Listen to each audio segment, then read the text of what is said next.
नमस्कार साथियों। तो कैसे हैं आप लोग? उम्मीद है आप लोग अच्छे होंगे, मस्त होंगे, स्वस्थ होंगे और अच्छे से पढ़ाई कर रहे होंगे। तो आज जो हम आपको कराने वाले हैं क्लास 12 हिस्ट्री चैप्टर 5 का पार्ट 3। ये जो है आपका थ्योरी एक्सप्लेनेशन का है। और इससे पहले जो है मैंने आपको इसके 2 पार्ट करा दिए हैं। और आज जो है मैं आपको इसका लास्ट पार्ट कराने जा रहे हैं थ्योरी एक्सप्लेनेशन का। फिर इसके बाद जो है आपके सब्जेक्टिव और ऑब्जेक्टिव क्वेश्चन आएंगे। तो आइए बिना देर की वीडियो को स्टार्ट करते हैं। तो अब इसमें हम देखने वाले हैं इब्न बतूता के द्वारा दास प्रथा का विवरण। तो इनका जो वृतांत था यानी कि यात्रा वृतांत रेला, उसमें जो है इन्होंने जो है दास प्रथा का विवरण दिया था। तो वो जो है ये भी इसमें आपको आज करना है।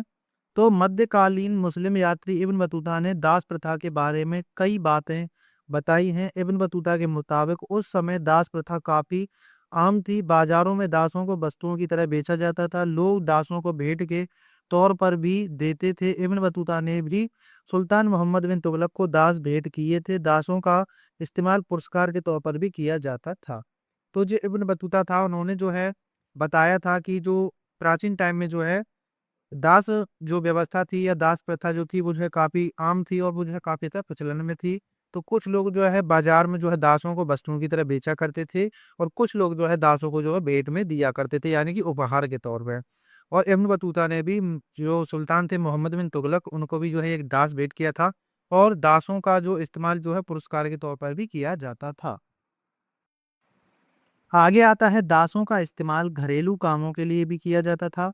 दासों की कीमत बहुत कम होती थी। दासियों को हमलों और अभियानों के दौरान हासिल किया जाता था। महलों में दासियों से संगीत और गायन जैसे काम कराए जाते थे। दासियों को गुप्त कामों के लिए भी नियुक्त किया जाता था। यानी कि उन्होंने जो है अपने यात्रा बनता तुम बताया कि दासों का इस्तेमाल जो है घरेलू कामों के लिए भी किया जाता था। और उनकी कीमत जो है बहुत ही कम होती थी। और जो दासियां होती थी यानी कि स्त्रियां, उनको जो है हमलों के दौरान या कोई अभियान चलाया जाता था तो उसके दौरान उनको जो है हासिल किया जाता था। और महलों में जो है दासियों से संगीत कराए जाते थे, गायन कराए जाते थे और नृत्य कराया जाता था। और दासियों को जो है गुप्त काम के लिए भी रखा जाता था। आगे आता है कि दक्षिणी अरब में इब्न बतूता ने बताया कि दासों को एक शासक दूसरे शासक को देता था। इब्न बतूता ने दुनिया के सबसे प्रसिद्ध यात्रा वृत्तांतों में से एक रहला लिखा था। इस किताब में उन्होंने इस्लामी दुनिया और उससे बाहर की अपनी यात्रा के दौरान जिन लोगों, स्थानों और संस्कृतियों से मुलाकात की उनका विवरण या वर्णन किया था। तो जो इब्न बतूता है उन्होंने जो है दक्षिण अरब में इब्न बतूता ने बताया कि दास प्रथा जो दास थे उनको जो है शासक एक दूसरे शासक को भी देते थे। और इब्न बतूता ने दुनिया का एक सबसे प्रसिद्ध यात्रा वृत्तांत लिखा जिसका नाम है रेला। और उन्होंने अपनी किताब में इस्लामी दुनिया और उन्होंने जो यात्राएं की थी उनके बारे में बताया था। और उन्होंने जो स्थान देखे, संस्कृतियां देखी, उन सभी के बारे में अपने यात्रा वृत्तांत में लिखा था। अब हम देखेंगे फ्रांसवा बर्नियर का जीवन परिचय। तो फ्रांसवा बर्नियर एक फ्रांसीसी चिकित्सक, राजनीतिक दार्शनिक और इतिहासकार थे। इनका जन्म 1620 ईस्वी में फ्रांस में हुआ था। 1656 ईस्वी में के यह शाहजहां और मुगल बादशाह औरंगजेब के दरबार में भारत आए थे। वह 1656 में भारत आया था और 1668 तक यहाँ रहा था। बर्नियर ने मुगल बादशाह औरंगजेब के शासनकाल के दौरान भारत में अपने समय के दौरान अपने अनुभव और विचारों का विवरण लिखा था। तो यानी कि जो फ्रांसवा बर्नियर था वो जो है एक चिकित्सक भी था, राजनीतिक और दार्शनिककार भी था और इतिहासकार भी था। और इनका जन्म जो है 1620 ईस्वी में फ्रांस में हुआ था। और 1656 ईस्वी में ये जो है शाहजहां और मुगल बादशाह औरंगजेब के दरबार में भारत आए थे। और 1656 में भारत आया था और 1668 तक ये जो है भारत में रहा था। और बर्नियर ने जो है यानी कि फ्रांसवा बर्नियर ने जो है मुगल बादशाह औरंगजेब के शासनकाल के दौरान भारत में अपने समय के दौरान जो अनुभव किया यानी कि यात्रा के समय जो दौरान यहाँ पर अनुभव किया, विचारों का विवरण जो है उन्होंने लिखा था। आगे आता है उन्होंने मुगल साम्राज्य में लग 12 साल बिताए और अपने यात्रा वृत्तांतों में मुगल साम्राज्य का एक व्यापक विवरण दिया। बर्नियर ने मुगल साम्राज्य के सामाजिक, राजनीतिक और आर्थिक पहलुओं का वर्णन किया था। उसने मुगल दरबार, शाही रीति रिवाजों और लोगों के जीवन पर भी अपने विचार व्यक्त किए थे। तो जो फ्रांसवा बर्नियर थे वो जो है भारत में 12 साल तक रहे थे। और इन्होंने जो है अपने यात्रा वृत्तांत में जो है साम्राज्य का उन्होंने जो है मुगल साम्राज्य का जो है एक काफी बड़ा विवरण दिया। और उन्होंने जो है मुगल साम्राज्य के सामाजिक, राजनीतिक और आर्थिक तो स्थितियाँ थी उन सब के बारे में बताया, उसके जो है शाही रीति-रिवाज़ों के बारे में बताया, लोगों के जीवन और अपने विचार भी उन्होंने व्यक्त किए। आगे आता है कि बर्नियर ने अपनी यात्रा के दौरान जो कुछ भी देखा और अनुभव किया उसे एक पुस्तक में लिखा, जिसका शीर्षक था मुगल साम्राज्य में यात्राएं। यह एक पुस्तक यानी कि यह पुस्तक मुगल साम्राज्य के इतिहास और संस्कृति के बारे में महत्वपूर्ण जानकारी प्रदान करती है। तो इस पुस्तक का नाम था मुगल साम्राज्य में यात्राएं, यानी कि इसको इंग्लिश में कहते हैं travel in the Mughal empire, यानी कि मुगल साम्राज्य में यात्राएं। तो ये आपको याद रखना है, क्योंकि ये इस पुस्तक का नाम जो है आपसे ज्यादातर इंग्लिश में ही पूछा जाता है कि travel in the Mughal empire पुस्तक किसकी है, तो वो जो है फ्रांसिस बर्नियर ही है। आगे आता है उनके इस काम ने 17वीं सदी तक के अंत और 18वीं सदी की शुरुआत में भारत के बारे में यूरोपीय लोगों को जानकारी में महत्वपूर्ण योगदान दिया। उन्होंने मुगल राजकुमार दारा शिकोह के लिए चिकित्सक के रूप में काम किया और मुगल सेना के साथ अक्सर यात्रा की। तो जब 17वीं शताब्दी का अंत हुआ और 18वीं शताब्दी की शुरुआत हुई, तो भारत के बारे में जो है यूरोपीय लोगों को इसके बारे में इससे जानकारी मिली, travel in the Mughal empire पुस्तक से। और उन्होंने जो है मुगल साम्राज्य के जो राजकुमार थे जिनका नाम था दारा शिकोह, वो जो है उनके लिए उन्होंने चिकित्सक का काम किया और वो जो है मुगल सेना के साथ उन्होंने जो है काफ़ी सारी यात्राएँ भी की थी। आगे आता है कि उन्होंने मुगल शहरों को कैंप टाउन कहा, क्योंकि वे शाही शिविर पर निर्भर थे और उनके पास कोई वास्तविक सामाजिक या आर्थिक आधार नहीं था। यानी कि जो फ्रांसवा बर्नियर थे उन्होंने जो है जो मुगल साम्राज्य के शहर थे उनको जो है उन्होंने कैंप टाउन कहा था, क्योंकि उनमें शाही शिविर पर वे निर्भर थे और उनके पास कोई वास्तविक सामाजिक या आर्थिक आधार नहीं था। आगे आता है उन्होंने उत्तर भारत में आर्थिक स्थितियों, धार्मिकों और सामाजिक रीति रिवाजों का भी विस्तृत विवरण दिया है। तो यानी कि जो फ्रांसिस बर्नियर थे उन्होंने जो है उत्तर भारत की आर्थिक स्थितियां, धार्मिक स्थितियां और सामाजिक रीति रिवाजों के बारे में भी अपनी पुस्तक the travel in the Mughal empire के बारे में उसमें भी बताया है। आगे आता है कि उनके यात्रा वृत्तांत मुगल साम्राज्य में सामाजिक असमानता, धार्मिक रूढ़िवाद और राजनीतिक जटिलताओं के बारे में महत्वपूर्ण अंतर्दृष्टि प्रदान करते हैं। यानी कि उनका जो यात्रा वृत्तांत है जिसका नाम है travel in the Mughal empire, उसके उसमें जो है उन्होंने जो मुगल साम्राज्य था उसकी सामाजिक असमानता, धार्मिक रूढ़िवाद और राजनीतिक जटिलताओं के बारे में उन्होंने जो है बताया था। आगे आता है यात्रा वृत्तांत का विषय, यानी कि जो फ्रांसवा बर्नियर का यात्रा वृत्तांत था, travel in the Mughal empire पुस्तक मुगल साम्राज्य के विभिन्न पहलुओं का विवरण प्रदान करती है, जैसे कि मुगल दरबार, प्रशासनिक व्यवस्था, सामाजिक संरचना और संस्कृति। तो उनका जो यात्रा वृत्तांत था travel in the Mughal empire, जिसे हम कहते हैं मुगल साम्राज्य की यात्राएं, को ये जो है फ्रांसवा बर्नियर के द्वारा लिखा गया था और इसमें जो है मुगल दरबार की प्रशासनिक व्यवस्था, सामाजिक संरचना और संस्कृति के बारे में जो है विवरण दिया गया था। तो अब हम देखेंगे मुगल दरबार के विवरण के बारे में, प्रशासनिक व्यवस्था के बारे में, सामाजिक व्यवस्था के बारे में। तो मुगल दरबार का विवरण जो है उन्होंने अपनी पुस्तक the travel in the Mughal empire में किया। तो बर्नियर ने मुगल दरबार की भव्यता और शक्ति का वर्णन किया है। उसने राजा और उसके दरबारियों के जीवन, उनकी आदतों और रीति रिवाजों का वर्णन किया है।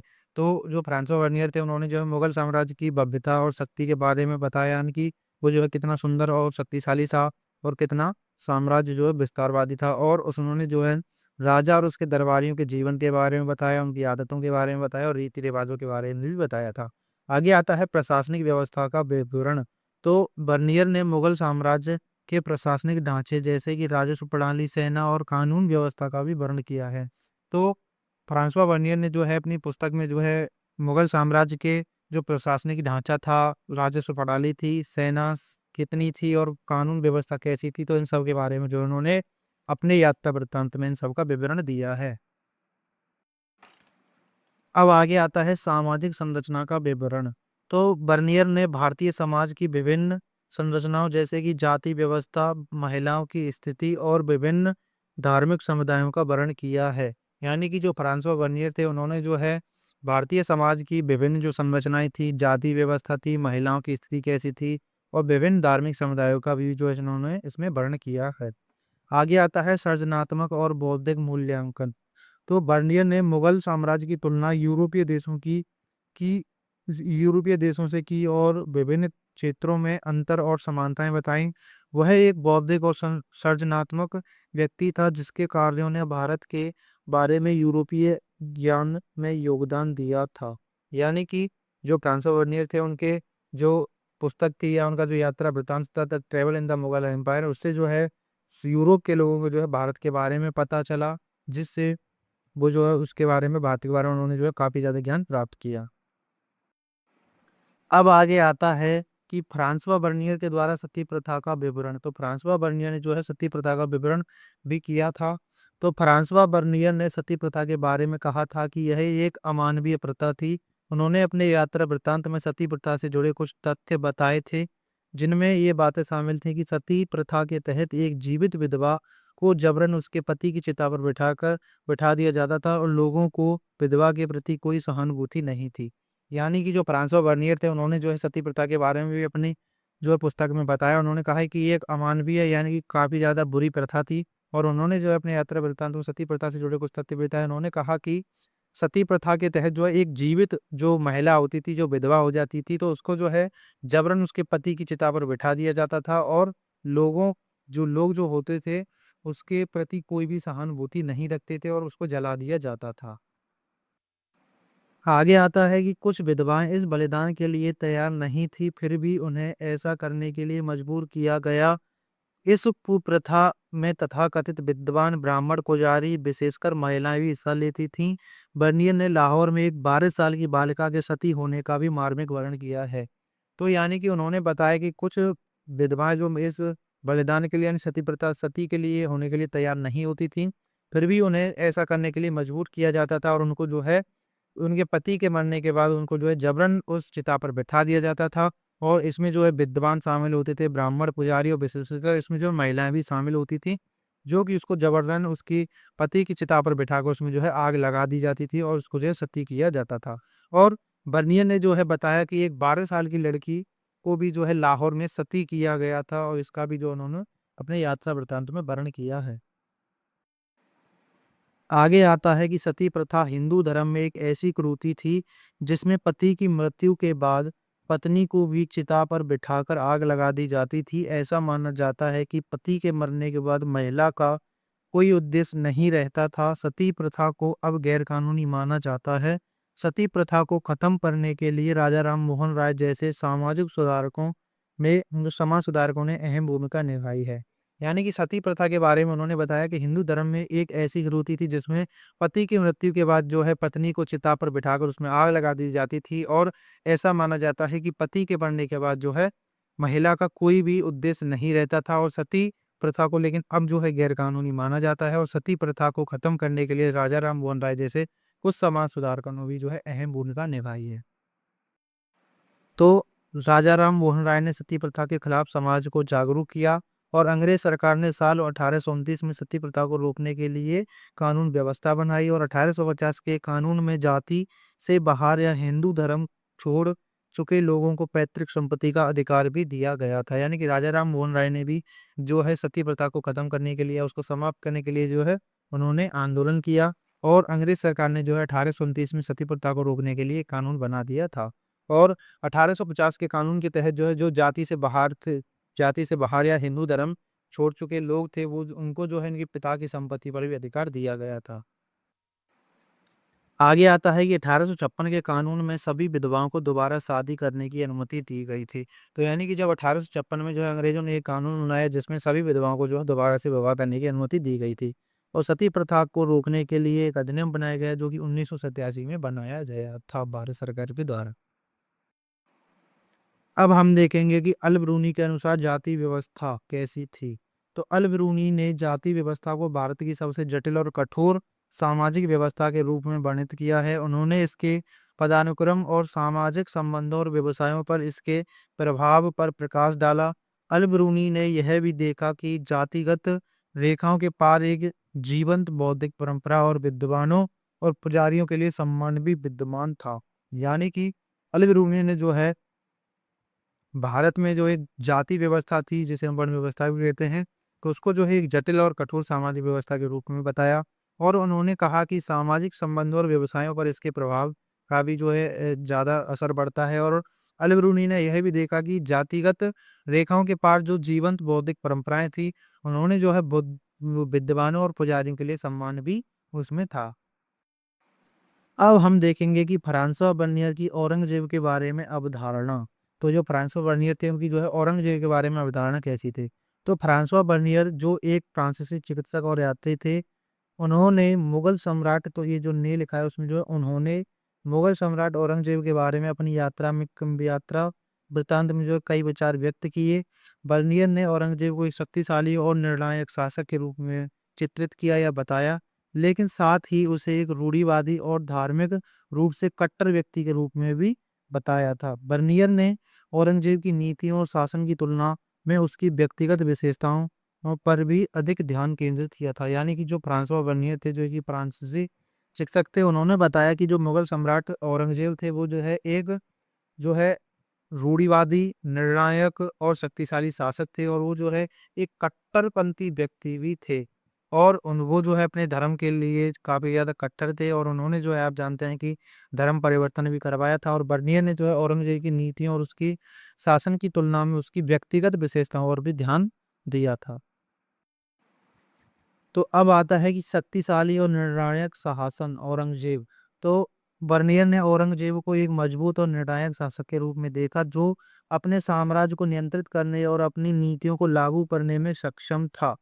तो यानी कि बर्नियर ने बताया कि जो औरंगज़ेब था, वो जो है एक शक्तिशाली और निर्णायक शासक था, जो अपनी साम्राज्य को नियंत्रित करता था और अपनी नीतियों को लागू करने में सक्षम था। आगे आता है रूढ़िवादी और धार्मिक। तो बर्नियर ने औरंगज़ेब को एक रूढ़िवादी और धार्मिक व्यक्ति के रूप में वर्णित किया, जो इस्लाम के नियमों का पालन करने में दृढ़ था और अन्य धर्मों के प्रति सहिष्णुता, यानी कि सहिष्णु नहीं था। यानी कि जो वो जो है जो अन्य धर्म के लोग होते थे, उनके लिए जो है सहिष्णुता यानी कि लचीला नहीं था। और वो जो एक रूढ़िवादी और धार्मिक क्या था? एक शासक था, और वो जो है इस्लाम के नियमों का पालन ज़्यादा ही करता था।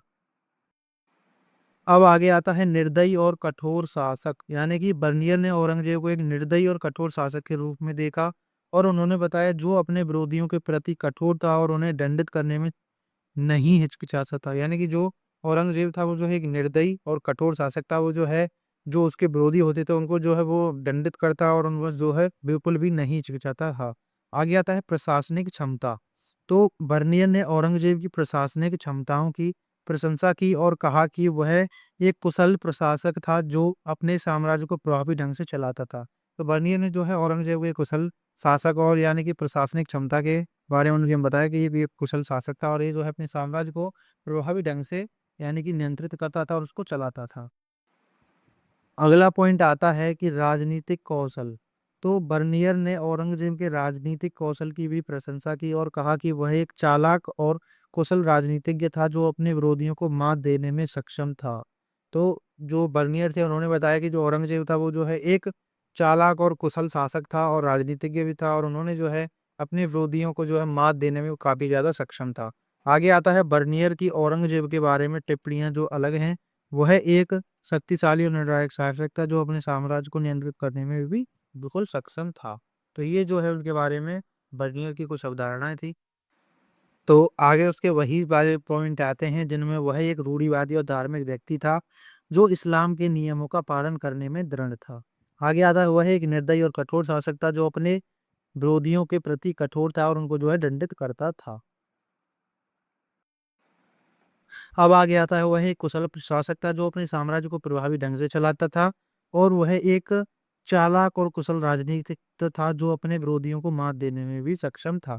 तो जो बर्नियर थे, उन्होंने बताया कि जो औरंगजेब था एक कुशल प्रशासक यानी कुशल राजा था, और वो जो है अपने साम्राज्य को अच्छी तरह से चलाता था। और उन्होंने ये भी बताया कि वो जो है एक चालाक भी था, यानी कि वो जो है अपने विरोधी उसके जो विरोधी होते थे या उसके जो दुश्मन होते थे, उनको जो है वो मात देने में काफ़ी ज़्यादा सक्षम था। अब आगे आता है कि बर्नियर की औरंगज़ेब के बारे में अवधारणा जटिल और विविध थी। उसने औरंगज़ेब को एक शक्तिशाली और निर्णायक शासक के रूप में देखा, लेकिन साथ ही उसे एक रूढ़िवादी, धार्मिक और कठोर व्यक्ति के रूप में भी चित्रित किया। बर्नियर की टिप्पणियाँ मुगल साम्राज्य के इतिहास और औरंगज़ेब के शासनकाल को समझने में महत्वपूर्ण हैं। तो ये जो है बर्नियर ने उनके बारे में यानी कि अवधारणाएँ थी औरंगज़ेब के बारे में। तो अब जो है हमारी वीडियो यहीं पे समाप्त होती है और ये चैप्टर जो है आपका आपका आज यहीं पर समाप्त होता है। तो उम्मीद है कि आपको ये चैप्टर अच्छे से समझ में आया होगा।